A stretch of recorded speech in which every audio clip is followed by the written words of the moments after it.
Hello, welcome back to my channel. This is William speaking. Uh, okay, this is my today's English speaking exercise. I try to do this to keep myself speak something. And today I also want to talk about what I did this morning and what I will do this afternoon. It's not some very complex exercise. I try to keep myself busy in my mind and keep myself speaking something every day. As I said in my previous videos, I'm reading Bible these days. It's interesting, attractive stories, uh, and there are so many books in the Bible.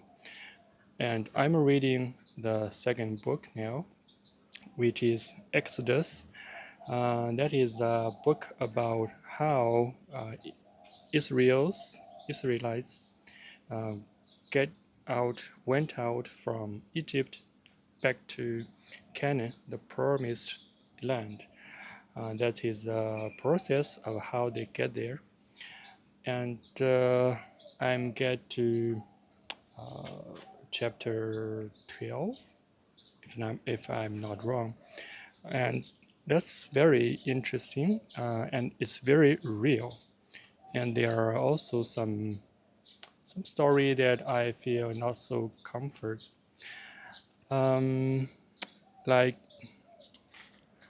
they at first the Israel people is slavery of Egypt, and the Pharaoh didn't want them uh, to go away because it's a workforce for the country. If they leave the country, the country might change dramatically. So so the Pharaoh don't want Israel people go away from the slavery states. And so the God, um, the Lord, the God of Jacob, the God of Israel, show the miracles to the Egypt. He changed, he turned the water of Nile to blood, and he, he get some locusts and some flies and everything to the Pharaoh. But the Pharaoh hardened his heart, and at last the God showed 3 days of totally darkness to Egypt, and killed all the firstborns of all Egyptian. So that is a very very harsh punishment, cursing the Egyptians. And I also find it's not so fair, it's not so comfort to read this part, because it's Pharaoh made this mistake, but why the God will curse all the firstborns to kill them? Um, so it's a punishment for not only the Pharaoh himself, but also to the whole country, the whole system, because this is a system that uh, make that made Israel's to be slaveries for 400 years. As I think it is a punishment for the whole system. You can see it's just the Pharaoh. It's also the the the, the ministers, the officials, and all people who benefited from the slavery system. So at last, Pharaoh was overcome, and he let all Israelites go out from Egypt and to worship their God.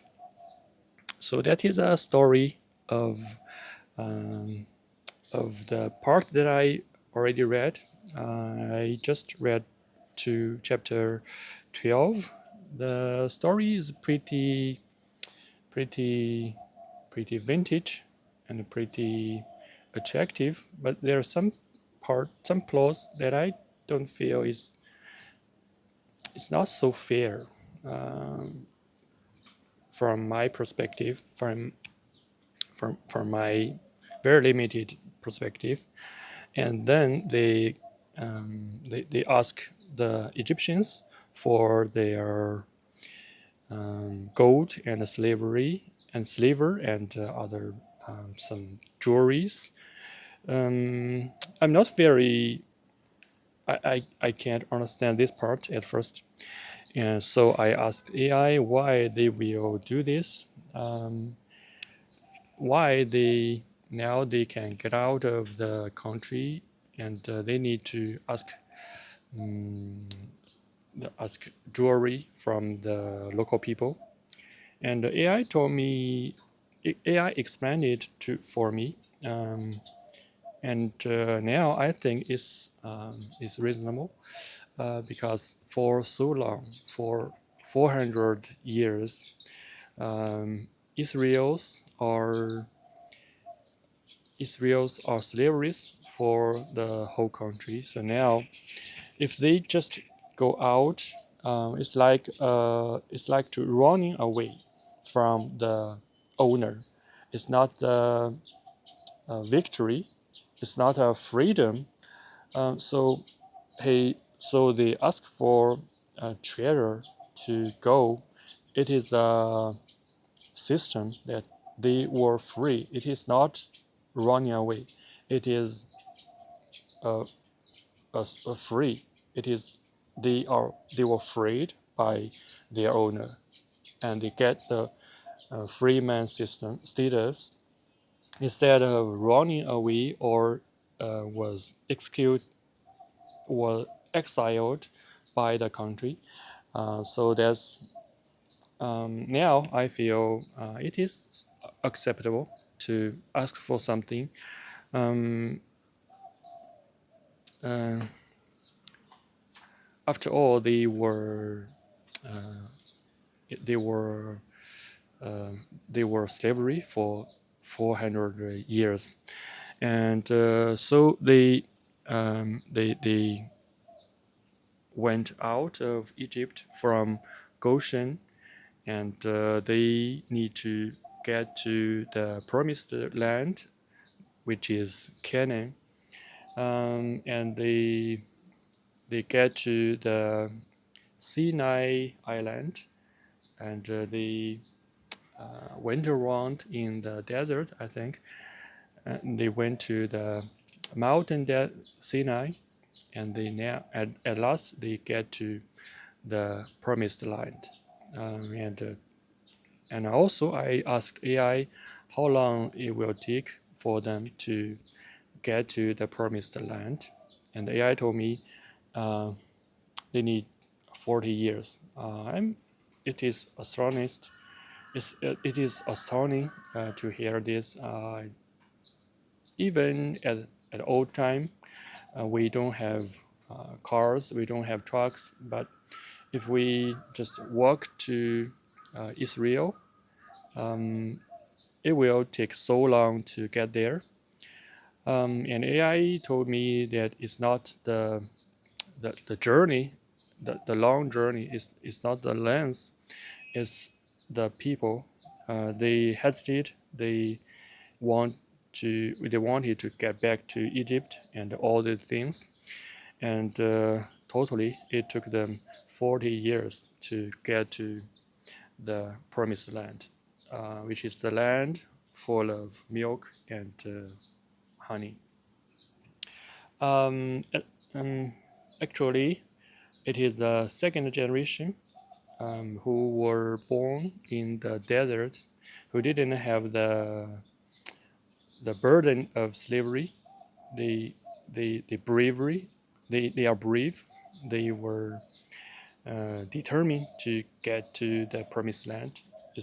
It's those people, it's second generation who get to the promised land.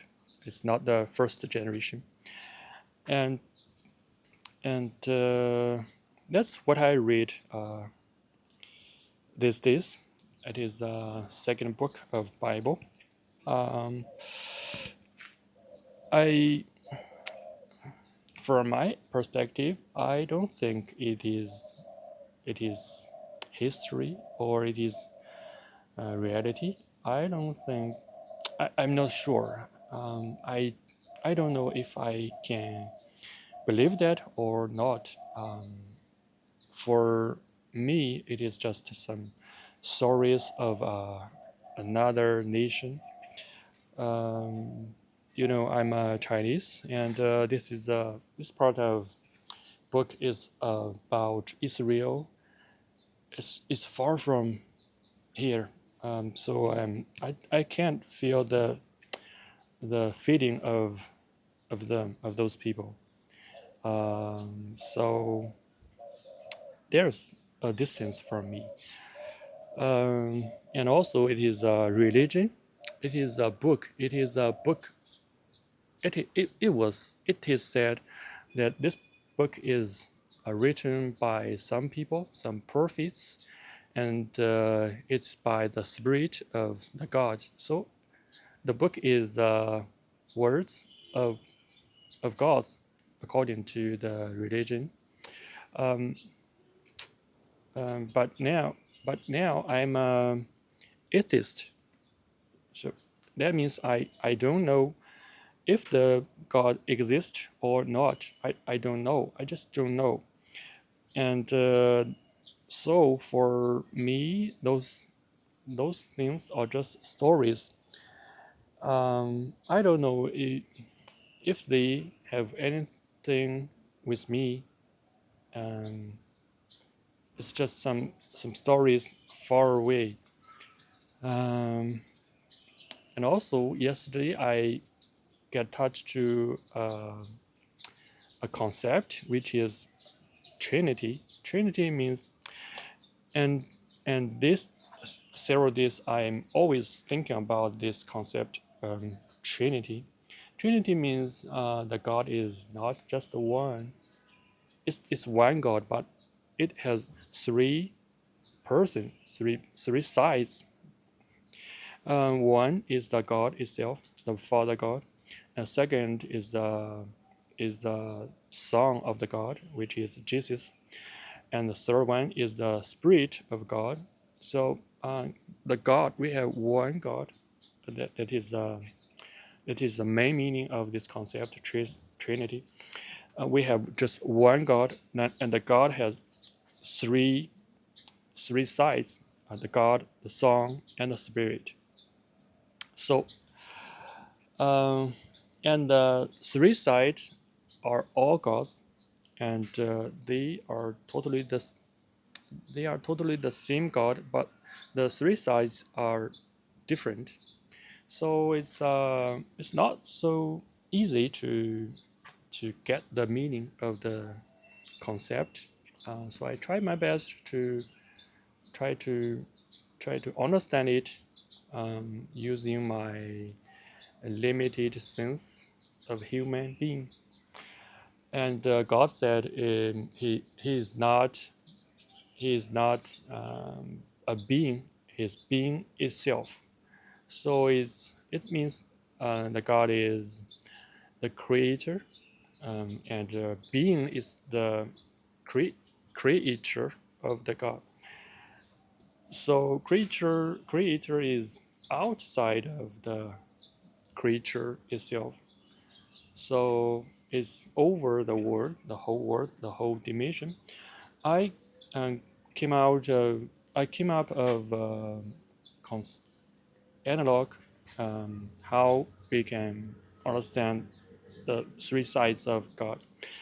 Um, it is it is like it is like uh, God is a high dimensional something. and and we need cast sheets to our three-dimension world. We can see the Jesus. And I asked that um, to AI. Ask AI oh, oh, if that is correct, and AI told me it's wrong. It is not some high dimension creature. It's not creature itself. It's creator.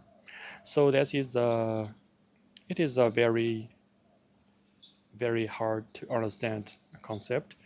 And also AI told me there are so many people are want to figure out what this concept is, but the conclusion is it is just a concept. It is a concept that we human being can't understand. You just accept it. It is like a presetting of the religion. Like in Buddhism, you need to accept the concept that there is a Buddha there, and you need to accept that. You didn't need to ask where is the Buddha. Uh, you didn't want to ask the Buddha to show some miracle in front of you. You just need to accept that, and that is the beginning of the religion. And you need to and the second aspect is you don't need to be too self-concerned, self-centered. Uh, you need to accept that the world, the universe is so vast that there are so many things that you can't understand. You can't logically understand. So if you accept that, you will feel there are not so many burden on your shoulder.